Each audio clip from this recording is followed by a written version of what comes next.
Hi, and welcome to From the Research Chair. This is episode number 18. We're going to be talking about innovation today. I'm Jason Voss, and that is... Michael Falk. Thanks so much for joining us. Michael, what are some of the reasons why we decided to talk innovation in finance? Well, maybe it's just because I'm tired of the same old, same old. No. Strike that. Listen, it's not that the same old is bad or wrong, but we know there's only three ways to win in the investment markets. More information than some other people. Yeah, good luck with that in this day and age. Faster ability to execute than some other people. Do I dare repeat? Yeah, good luck with that these days. Or doing something different or differentiating from others, playing a slightly different game, maybe. And that seems like innovation to me at its most base level. Yeah, I think we're smart to start there, or actually wise to start there. What we mean by innovation, I'm frequently dismayed by the fact that most people, when they think of innovation or even technology, they always think electronics and computing. And I tend to think that a process innovation, something that you do at your firm that improves your workflow, is also an innovation worth pursuing. And so today, our canvas is broad. It's not just about electronic technology that we're going to be discussing. It's also the intellectual, philosophical, and hopefully wisdom technology that we hit those notes today as well. Michael, should we start off talking about, per our outline, that fundamental investing has a bias, an old-fashioned bias? Do you agree, disagree? I'm sure you do agree. And if so, what are the examples of that? I do. Well, let's just talk about an interesting paradox, right? We know teams, good teams, that have forensic accounting skills on the team. All right. I mean, real deal accounting skills, investigative, detective like. And at one hand, we say, well, wait a minute, with all the knowledge about the companies being public, then what value can that add? But the paradox is the vast majority of investors don't read any of the public documents that are required to be published on public securities. So all of a sudden, having a forensic accountant on your team could be a form of innovation. Jason? Well, I would say, and I did an article for CFA Institute when I was there about, I can't remember the title, something like Dirty Dark Secrets of the Industry. And one of them is that people who are fundamental investors say that they read these documents. And in my experience, what they read are Cap IQ or FactSet or Bloomberg, and they read downloaded statements, which are smeared into a template or a format. And sometimes they that make the, that nonsense everybody reads that everybody reads. because it's faster and more efficient. And exactly right. And they can scale up. Um, yeah, Michael, I agree with that assessment. Just But read, how pedestrian is that? In what world do we think about a forensic accountant as being innovation? yeah, it, What? it would be innovative. Very few of the teams we work with do they have that capability, and I think it would be additive. I can certainly testify to my own experience as a PM. I thought I was world class at financial statement analysis. And in fact, I hand entered my data. Speaking of an innovation, that sounds like an old fashioned thing. I, Hands? You use your hands? I did. I handed to See, the now data. that seems like a dirty industry thing. I did it. It certainly made the keyboard that way. Yeah. But I did that because it made the data tactile. And I insisted that the analysts that worked for me, as well as interns, that they also hand enter their data. They balked, they hated that. But they ultimately all agreed that in doing so, they became very familiar with the data. But we're digressing a bit. The old-fashioned bias also includes things like, I'm a fundamental investor, and while I acknowledge that my investment process or philosophy is finding businesses that have moats and that have, strong competitive advantage, few competitors, uh, with consistent track record and make mundane products that I can understand. Basically, everything Warren Buffett says, they will quote that. So that's old fashioned. But then within that, they don't seem to innovate. So, okay, business with moats. How do you define that? How do we find that? You have a quantifiable measure for that. Have you Do you ever, mean do you mean can they do it repeatedly, can they do it? Jason? Can they do it repeatedly? And do they have standards for even an innovation of by industry? Could you say, for example, that we know what a moat looks like in the utilities industry versus in the natural gas industry versus telecom versus in software? And the answer usually is we know it when we see it. Did you just announce pornography on our podcast? I didn't intend to. I have to admit I'm stretched to see the connection there. You know it when you see it. That was the classic definition of pornography. Well, that's you're correct. You're right. The courts do say so. But like even when we work with teams, again, highly successful teams, I'm surprised by the lack of innovation around codifying best practices.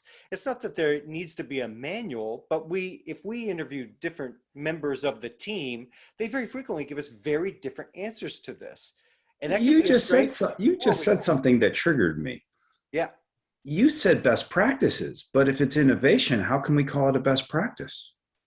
Well, because ideally the innovation is It could additive. become a best practice, but it can't be a best practice. Well, I'm not sure I agree with that, because as long as you remain the firm that does it that way, the innovation becomes competitive advantage. It can be institutionalized.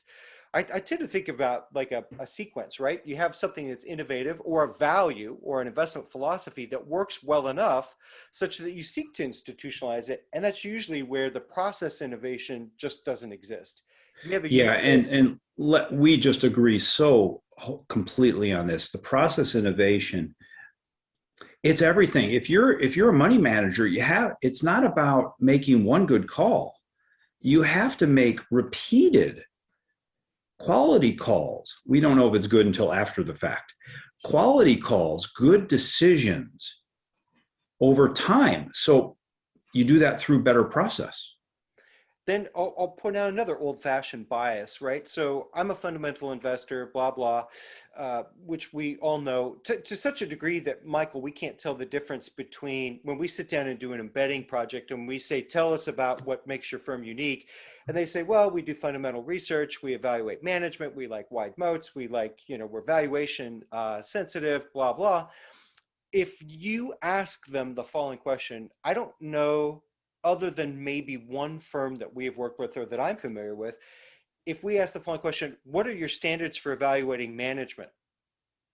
Have you ever received education on that qualitative aspect? What is usually the answer there that we get? No.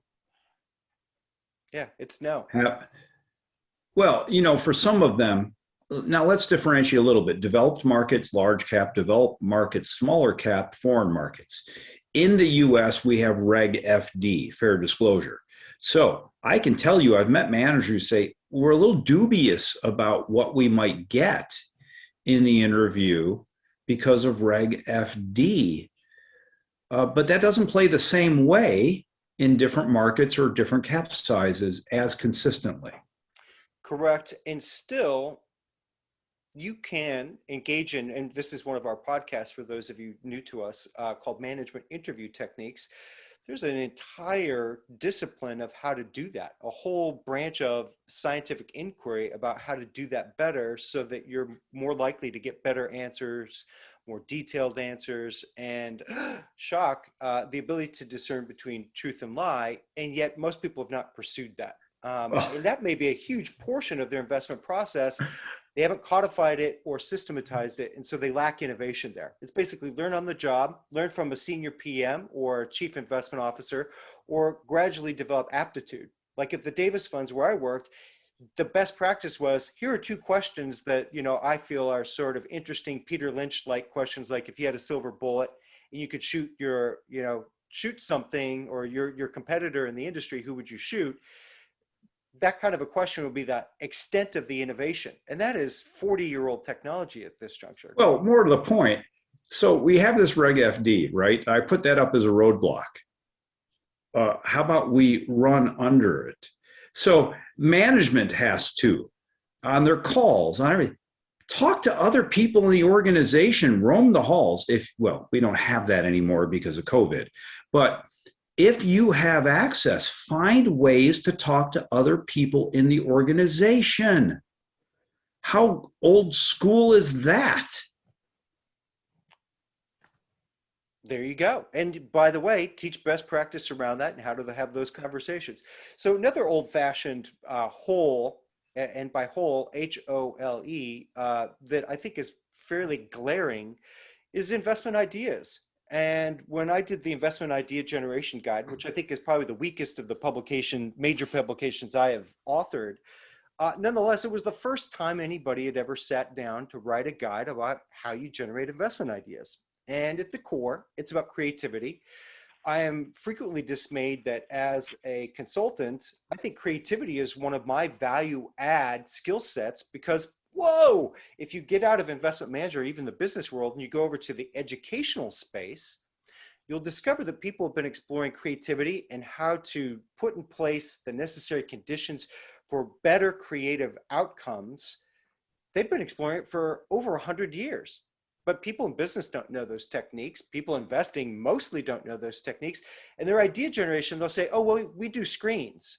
And that's again, the extent of the innovation. It is so old fashioned. It's gobsmacking to me. Sometimes. Jason, what happens when someone at a client of ours uses the two words consecutive in this order, tracking error, in front of me?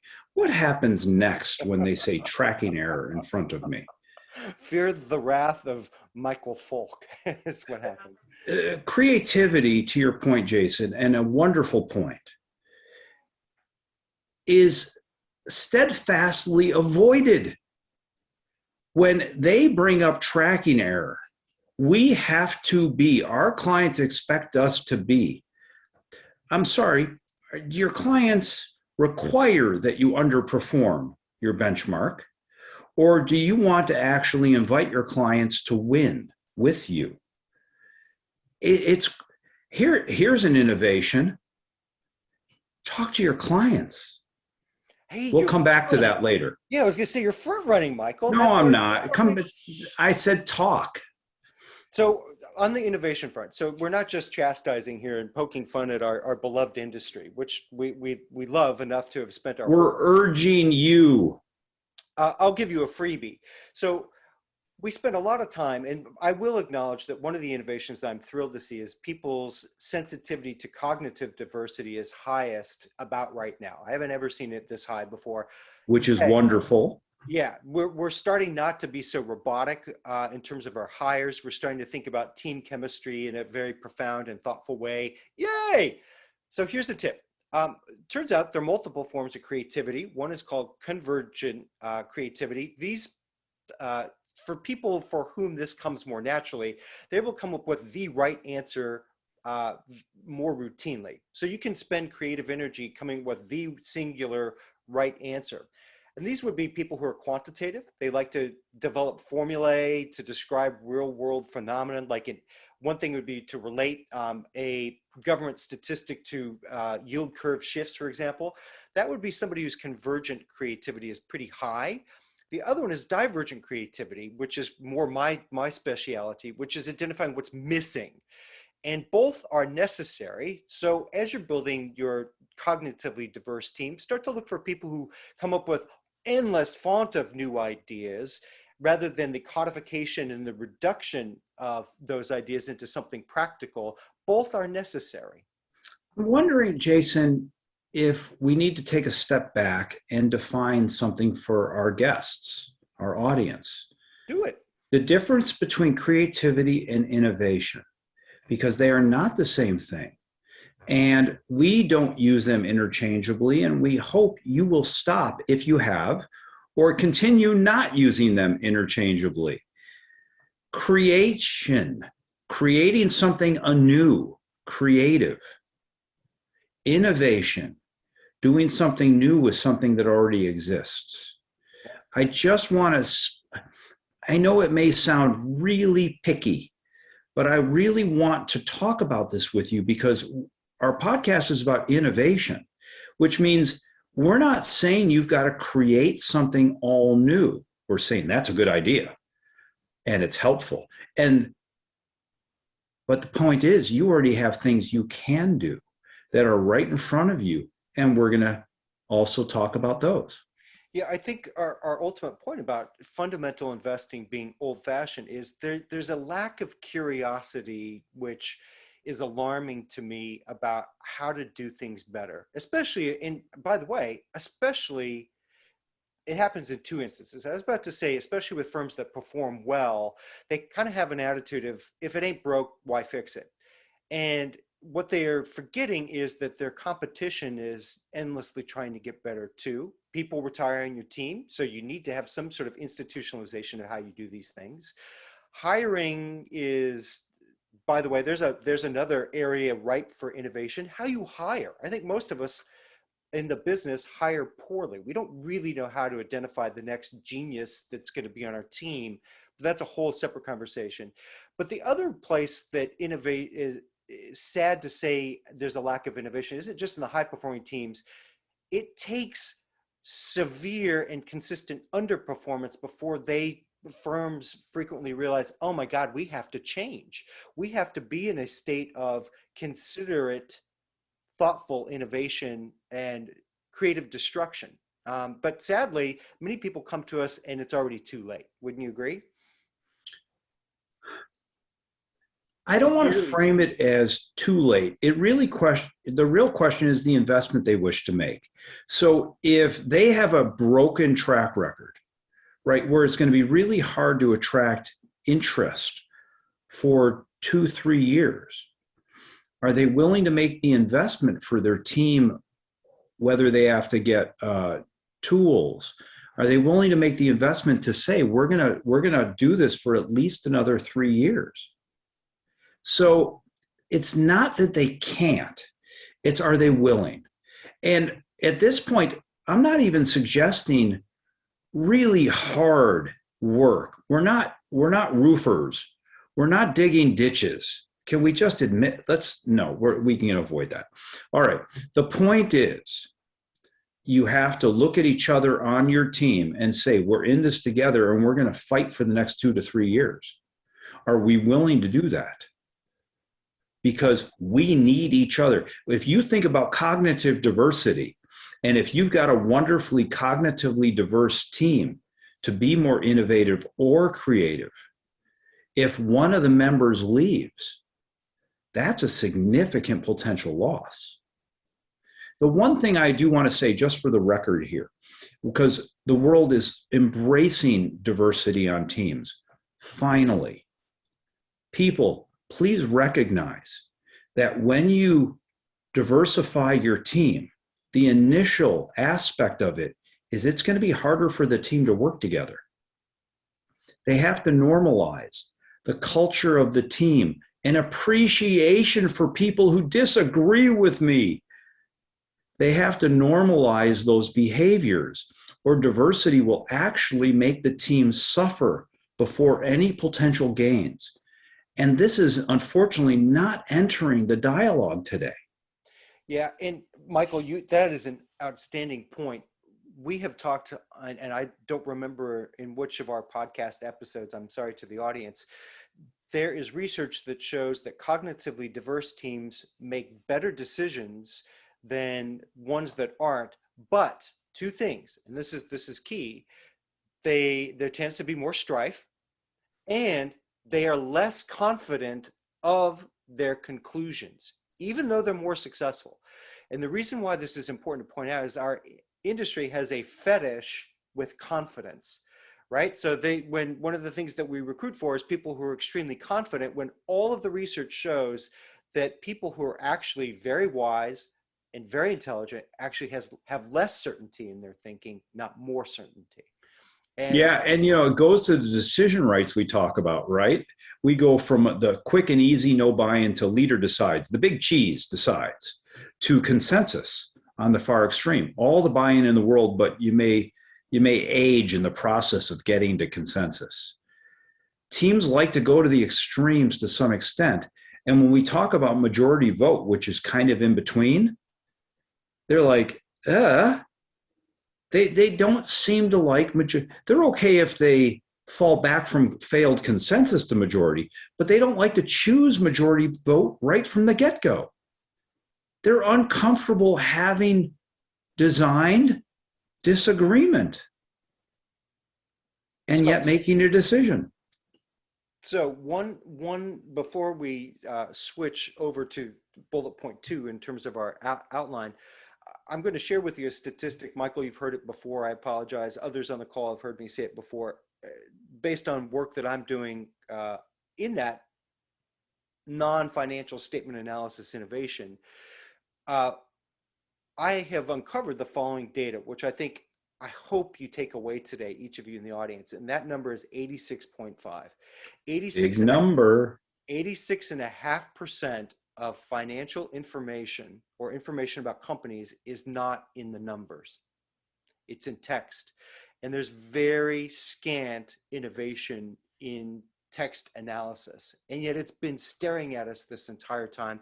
And yet there are different scientific disciplines that have focused on these areas and for many decades. And yet our industry has never sort of lifted itself up off the bicycle tire and looked at the horizon and gone, oh, maybe I should start to get curious. Now with the web, go explore the issue, text-based analysis, or even management interview techniques. Michael. I wanna be a little bit more kind to the industry in that they're just starting to think maybe about this or discover the appropriateness, the innovation of it, which is really helpful. But what's so interesting to me is historically, before Reg FD, narratives, management interviews, narratives are what made people more or less confident about the companies or the securities they may purchase.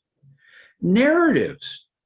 But when you apply science to the narrative, that's what you're talking about. That's the innovation. And people, it was staring them right in the face. They probably didn't respect 86.5%. That's a gaudy number.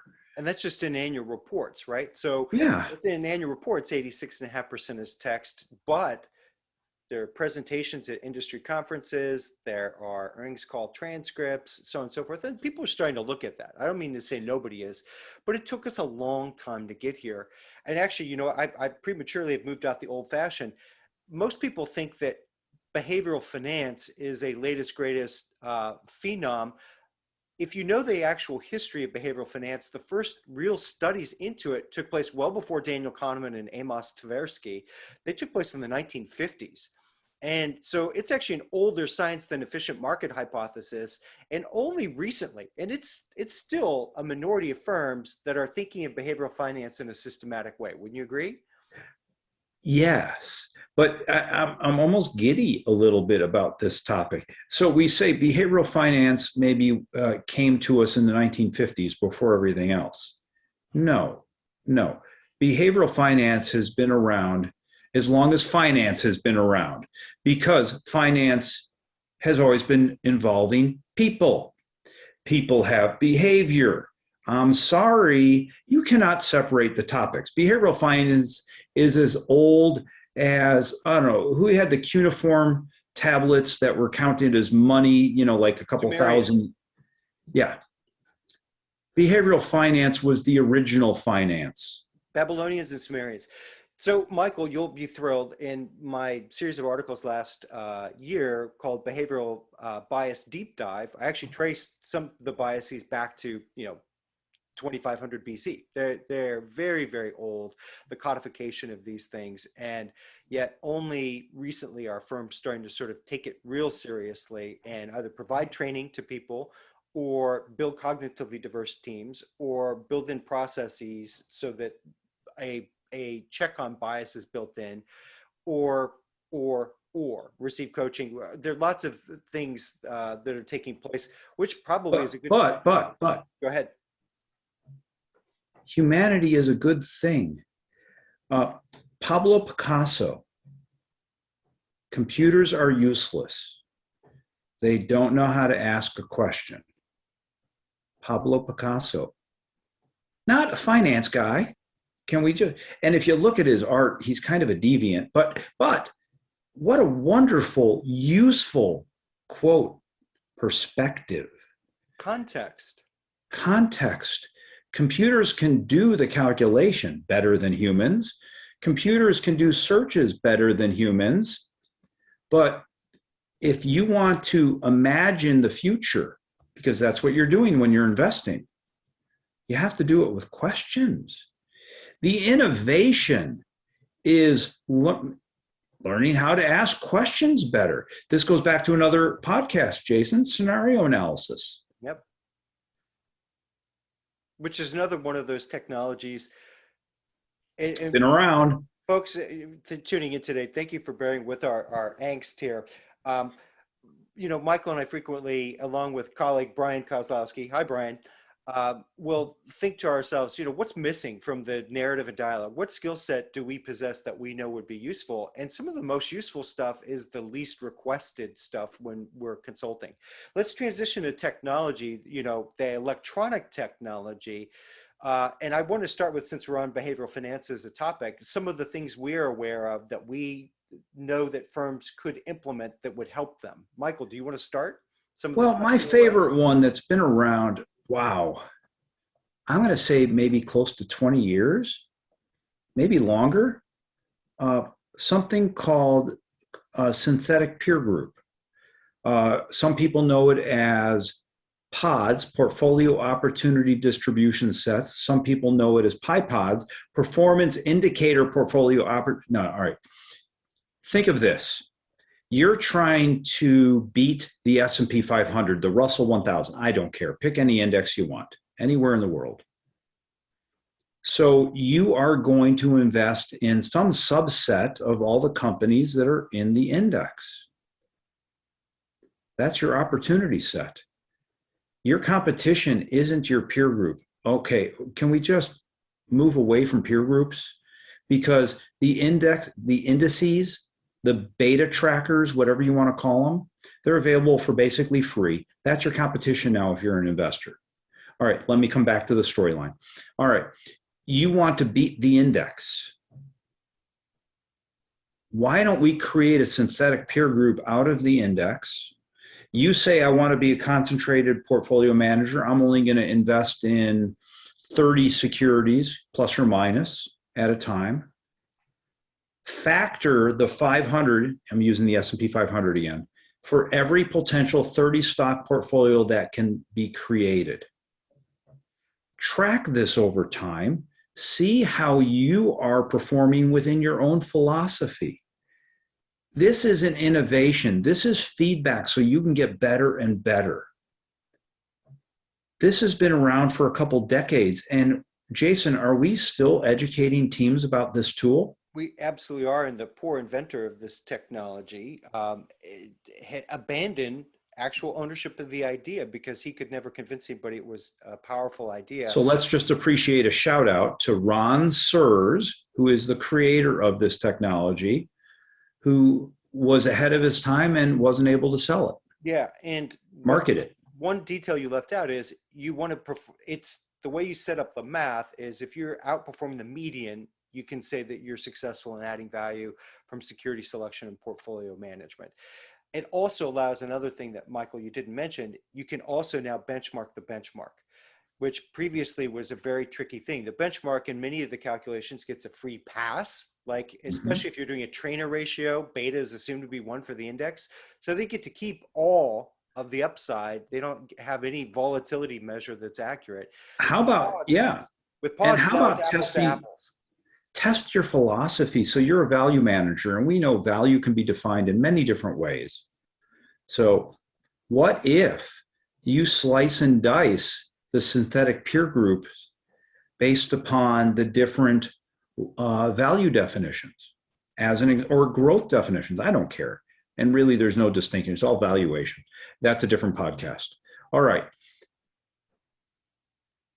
how do they chart out?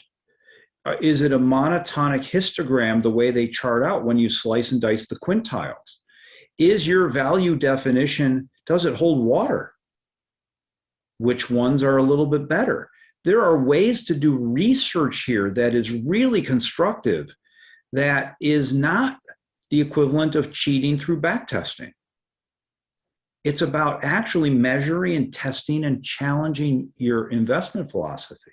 So again, to summarize, it's if you say that your investment philosophy includes the following criteria, and we start off with the fishing pond of whatever the index is, Russell 1000, whatever, you apply those decision rules to establish what are the securities or set of securities that you could have invested in. You then look at whatever your preferred portfolio size is, all the permutations of those combinations, and you compare yourself relative to everything that's possible, which to us is a very authentic way of measuring this. Let's move on. And comparing your fishing pond to the big bad benchmark. Yeah. So we'll move on only because we're half past and we still have lots to go. Michael, on behavioral finance side of things, we are familiar with multiple pieces of software. We can name names or not, doesn't really matter, that evaluate portfolios. One technique is to look at all of your trade history and identify making the same mistakes over and over again, and then serving up alerts. No. Identify if you might be making the same mistakes over and over again. Correct. Yeah. Well, we've yet to see anybody who had a truly clean record on that evaluation. And then the software layer sits in the trading desk as well, and they can serve up alerts and say, hey, look, you're about to commit the same error. You tend to sell technology, 6 weeks too soon. You're about to make the same, similar mistake. Other technology has that, along with coaching, where people will coach you on how to get better so you don't commit those same errors. I'm aware of another technology, and if you're interested in these technologies, just chat in that you would like us to name them. We're trying not to be too promotional here. But other technology sits as a decision engine before you trade, and it walks you through the good science of decision making and asks you in a questionnaire format to evaluate and be thoughtful about all of the thinking and data and process that you went through to arrive at a decision. It ensures a complete decision has been arrived at, including factoring in intuitive insight and instinctual insights as well. It acknowledges that. Yeah, so the former is giving you data, which is feedback on what your decisions were. The latter of what you just said, Jason, is a check, is a pause. The pause that refreshes your decision making. No, just a pause. All right. So it's before you trade, and it can be quite additive. Jason and I have worked on developing a behavioral checklist for the main pieces of the decisions that have to be made by every portfolio management team. And here are questions that you can ask yourself. So what we're suggesting is, here are the classic errors. Ask yourself the question, am I falling prey to that classic error? Or no, I'm doing okay. I sidestepped it. I went around it. Questionnaires. How old-fashioned are questionnaires, Jason? Super old-fashioned, but not implemented, sadly. One of the points... Innovation, taking old tools, using them differently or anew again. Yeah, of course. On a previous podcast, Michael and I talked about, we debated back and forth, him and me, our own opinion about what is the single behavioral bias. This plays well into my take on that, which is the failure to insert a pause between stimulus and response, and a lack of self-awareness. And so all of the technologies that we are aware of that work and are quantifiably working for people do just that. They put a pause between the stimulus and the response. They serve up some sort of self-reflection layer between stimulus and response. And almost all of the errors, so Jason's pause is a solution, a potential solution to, it's a cure, it's curative. I describe the problem with one main bias, uncertainty aversion, which you may recall if you were on that podcast. And then I can draw a direct line. So 1 to 2, not 1 to 3 or 1 to 4, 1 to 2. to almost every single bias you can possibly name from uncertainty aversion. Everything falls, begets from that one. Jason's pause will not make you more certain, but it will allow you to process away from the traps. So while we're on the subject of innovation behavioral finance, the science of behavioral finance needs to update too. Very few people in that space are actually working on what we'll call a prescription. I attended a behavioral finance conference that featured on its board all of the Nobel laureates in that space. And 2 days of conference, every presentation but one was about identification of new biases and evidence of new bias, as opposed to, okay, great, the diagnosis is we're biased. The prescription is, hey, what the hell do we do about it? And so there's a lack of innovation there. Yeah, which is, can we just say horrible? Yeah, it is horrible. It's horrible. All right, so let me poke fun at all of the silly things that you do. And either A, I'm not going to tell you how to not be silly, or B, I'm going to tell you that you have no way around being silly. No, there are ways. And some of those professors, for example, the nudge technology, if you have a modicum of thoughtfulness, you'll recognize that a nudge only works so long as people are paying attention to the nudge. And my prediction when I heard about nudges as a technology was, well, it's kind of like imagine you're a trader and a prop trader at a sell side desk or something like that, and people are asking you to affirm, yes, I've been thoughtful about this. I made sure I didn't commit this bias. That becomes almost like the software license agreement, which no one reads. They're eventually going to diminish and return, and there's emerging evidence that that's exactly what's happening with nudges. Let's move on, because again, rich subject, innovation, and we haven't hit some of the other ones that are, in our minds, truly innovative. We hit the old-fashioned ones, sort of. Alt data, right? I think alt data is misunderstood. I frequently will hear fundamental investors, some of that old-fashioned camp, go, oh, there's not much need to count cars in parking lots and what have you, because now everybody's doing that. And they take that as an excuse to not explore the space. Michael, you said at the beginning, consuming more information is one way to get an edge. And you did poke fun at it and say it's difficult, but that doesn't mean it doesn't have value add if you do it well. And we're aware of some very interesting alt data innovations that are happening. Michael, you're nodding. Say something. There is the ability to get unique information, period. But it's few and far between. So if you make that a hallmark of your overall process, you're probably going to be disappointed. That said, can we all just agree 1 10-bagger in your portfolio changes your overall results? You don't need it to always be. So the question is, are there innovations? Is there new tech that is different? Yes. Jason, you've got a wonderful, clear, defined tech that you know of. This is an example, folks. How universal it is or could become in different ways, don't know. But listen to this example. Jason, tell the people about Winnebago. Oh, sure. So there's a company called Camgean, and Camgean manufactures, I'm going to hold up my water glass here, a device about the size of this 14-ounce water glass that is able to connect to cellular networks, is programmable, and has photo identification software on board. And investors are using it in the following way. And Michael mentioned Winnebago, a hedge fund manager of Camgean that has Camgean as a vendor, has programmed this to look at the Winnebagos shipped from the Winnebago plant in Illinois, because they know that all Winnebagos globally are manufactured in the same plant. There's only one road that leads into the plant, and they've placed this device on public land right there unobtrusively, and all it does is count Winnebagos every time they go by or back, because there could be recalls as well. And it's programmed to recognize each model of Winnebago, including custom specs. And so this hedge fund manager has an extraordinarily precise revenue count on Winnebago, which is non-public, that is rendered by this device.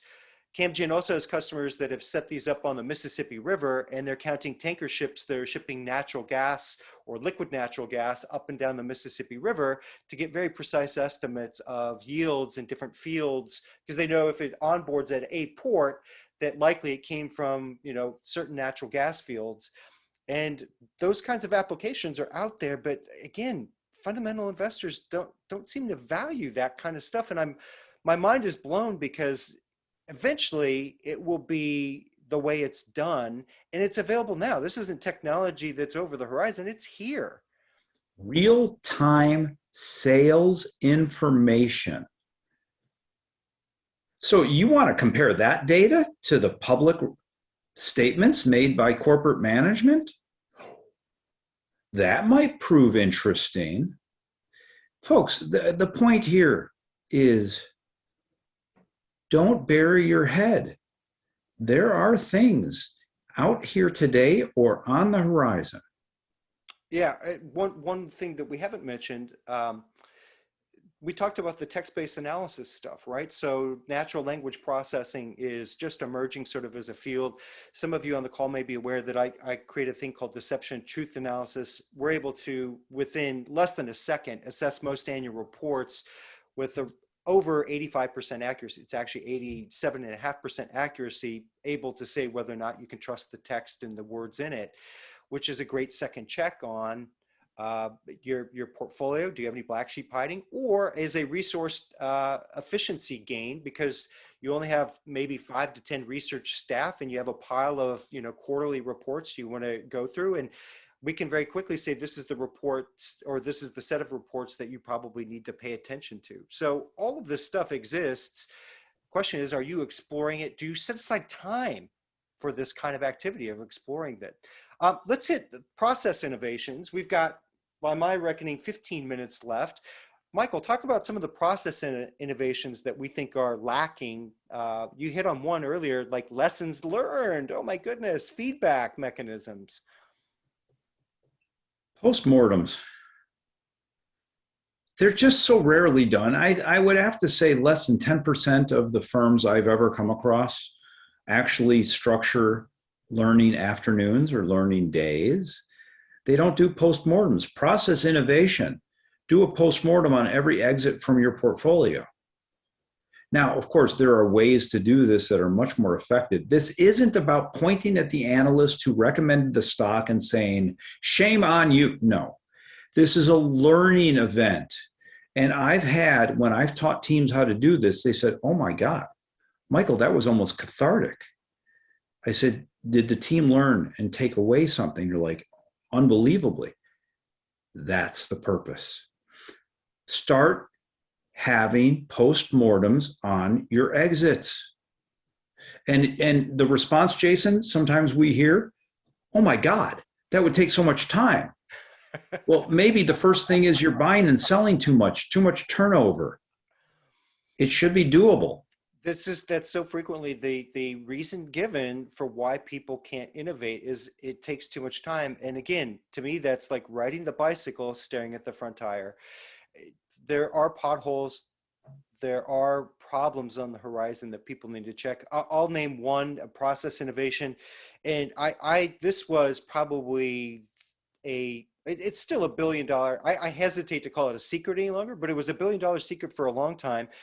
And it was one of the biggest differentiators in my investment career, and that is opinion diaries. Michael has corrected me and said, you know, PMs and research people have a journals reaction. They hate diary. Journals, opinion journals. So the only way to know with certainty whether or not you're actually understanding the world for what it is and not what you would prefer it to be, and the quality of your decisions, is to make a record of those decisions. And this is a technology born of, and I've talked about it on the podcast before, and I still do it reluctantly because it's such a value add thing. Most of your decisions as research professionals never make it into the portfolio. 95% of your decisions are to say no to things. And once you've said no to it, that's usually lost to history.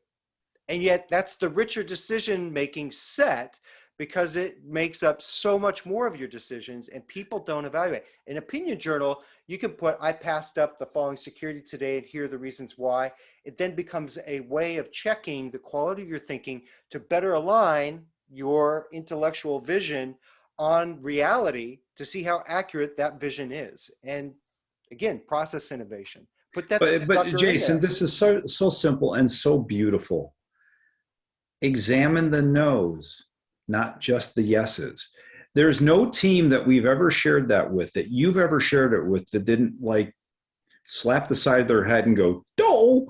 We've met one firm that already did not actually a firm. Sorry, we've had one team member in our embedding work where she kept an opinion journal, and it was for that very reason. She had the Yeah. same sort of understanding. But it's so when you say yes to something, you may be right, you may be wrong. You may be right for the right reasons, you may be right for the wrong reasons. You may be wrong for the right reasons, and maybe it's a four square. Okay, wrong for the wrong reasons. Why wouldn't we do this on the part of the iceberg that is below the water too? And you will quickly, and I do mean quickly, start to gain relative skill. I'll say it that succinctly. You will gain relative skill, or you will, I'm not speaking about anybody on this call, but you, the general you will quickly discover you don't have what it takes to do it. And you have to get better. It's a signal, a pain signal that, oh, wow, I have to change something. And that way it's important. Yeah, because you're excavating, Jason, to use a term that you use that I quite like.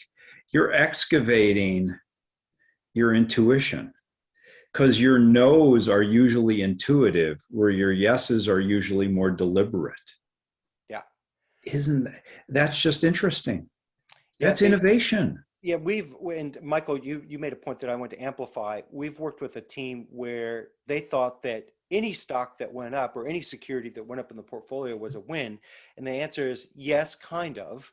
Your shareholders certainly don't know that that may be a mistake, but we're talking about errors in judgment. If something goes up for the reasons you did not identify, you missed something.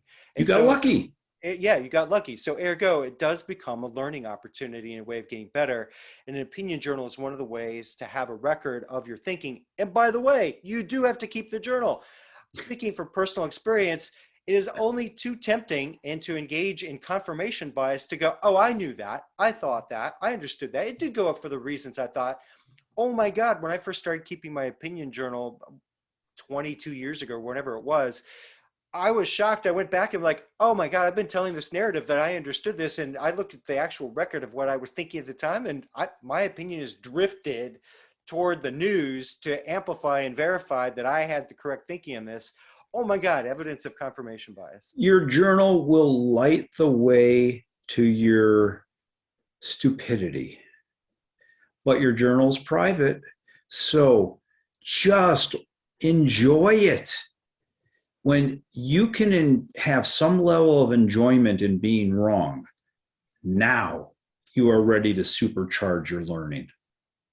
Is it time to hit our final one? I think we're down to, let's take a look, time check in, 10 Yeah. minutes. Should we hit our final innovation? You never can resist, Michael. You're just so excited by these topics. I'm like a kid in a candy store. What can I tell you? What is the final innovation that we would love to emphasize? 3 letters. You know these 3 letters. They're a pain point maybe. KYC. Know your client. You know what innovation is? Innovation is scratching your client's itches. Your innovation is helping your clients actually get to where they want to go. Knowing your client means they also know you. They are going to be more stable shareholders. They're going to be better shareholders. The problem that our industry, in the effort to be asset gatherers more than asset managers, I know you got to pay your people. All right. Asset managers, they need to know their clients. Asset gatherers have leveraged different intermediary systems ever more successfully over the years and actually don't know their clients very well. And when you don't know your client, you don't know what to expect when your style is not in favor. Well, you also make the source of the loyalty to you as an organization either Performance. performance, could be performance. It could be, hey, I actually like their financial statements. Sorry, I joke because everybody's financial statements are terrible. Um, but it puts it on something other than the relationship. It puts it on something technical and very frequently out of our control. Performance is out of our control. Process is in our control. Performance is an outcome based on the inputs which we can control. And that's, I can't say this enough. I think most investment managers have had very few conversations with their actual investors, and they take their eye off of the prize. And the prize is their client's dreams are fulfilled. The reason the client has reached out to them and the client has trusted them, they very frequently don't really know. I'll give you an example of this. We were just talking about this, the three of us earlier this week, Michael, Brian Kozlowski, me. CFA Institute did with Edelman surveys of institutional investors and retail investors globally. I think it was in like 18 countries or something, and 500 in each camp. And they said, what are your top five concerns as an investor when choosing, a firm to work with? And I used to do this quiz in a very kind of nefarious fashion as a CFA Institute content director, which was what's the number one concern of clients institutional? And people guess. Inevitably, they say performance, and they're always wrong. It's not, number one is not performance, number two is not performance, number three is not performance. Ding, ding, ding. Number four is performance.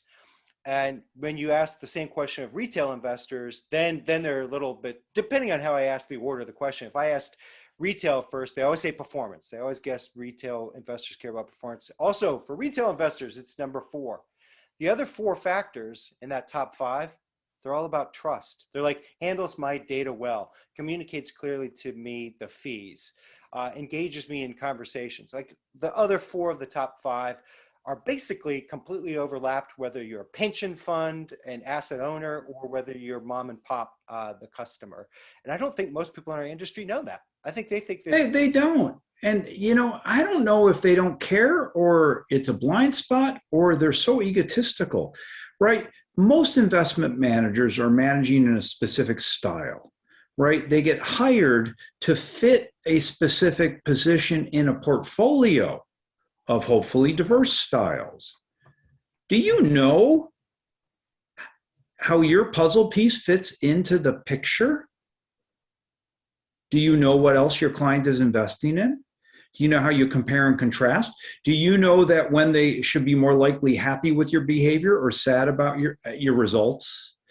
Do you know? Do you know? Do you know? Can you call up the phone and say, this is what we're experiencing and here's why, so you're not caught off guard? Knowing your client seems so pedestrian, but when we have worked focus consulting, our organization has worked with bigger firms and we've had some strategic dialogue. It has always come back to the question, who is your client? And they can't answer it because they've got multiple clients. So they're porting the same portfolio into multiple different channels. Do you know how each of the channels actually think about why they want to work with you? It's really amazing. You want to have a better business? Connect with your clients better. Duh. But our industry is littered with intermediaries and it's very difficult to do. and before people, and I know, I can feel the skepticism through the internet ethers here about that. And people say, well, that's sort of, that's the way the industry has evolved, et cetera. Here are a couple of points. First point, could we change our business model? The intermediary layer, the bullet gel or ballistics gel between client and manager is there in part because we are asset agglomerators. And that's because we charge management fees. Could we create a pilot project, a pilot product as an innovation, which is performance driven? which aligns our interests with the client's interests. And by the way, aligns with what we claim to do. We claim we have a premium active management product, Also known as alpha. also known as alpha. Can we align how we get paid with that premium product as opposed to a commoditized product? We basically are charging the same price for the same gasoline, and we're not gasoline. We're claiming to be rocket fuel or some other premium product, and yet we have priced ourselves commodity. So that's one way to align ourselves and begin to have different dialogues. So that's an innovation. Next one, very mundane. Brian, Michael, I'm begging you for your forgiveness yet again. Earlier this week, I was saying to them that I was giving a presentation to a Pittsburgh-based bank. I won't say who it was, and their private wealth managers, it was their top producers. And I said, folks, what's the greatest innovation in finance? What's the best innovation?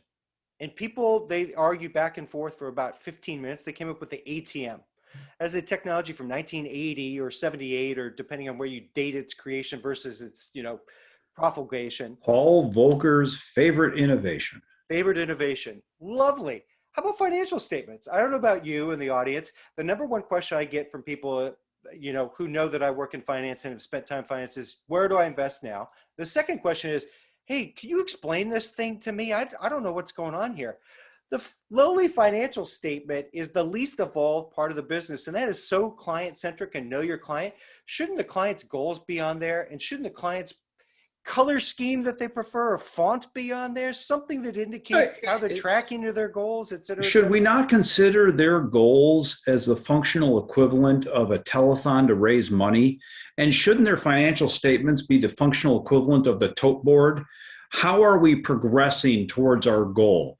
And for those who think this, I published an article on this entire topic, or at least a good piece of it, in December, a few months ago. If you want a link, you want a copy of the article, send us a note. I'll send you the article.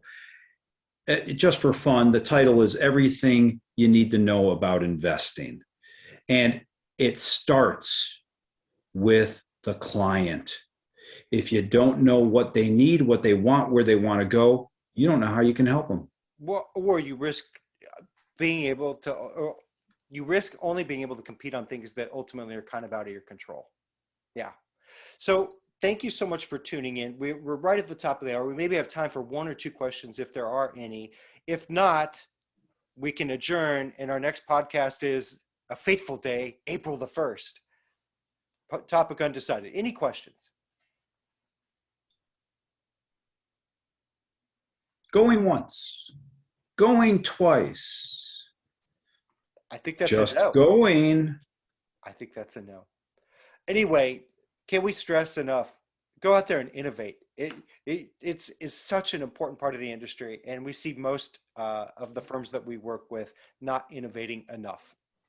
Go MacGyver your darn portfolio. Thank you, everyone. Great to see you all today. Bye-bye.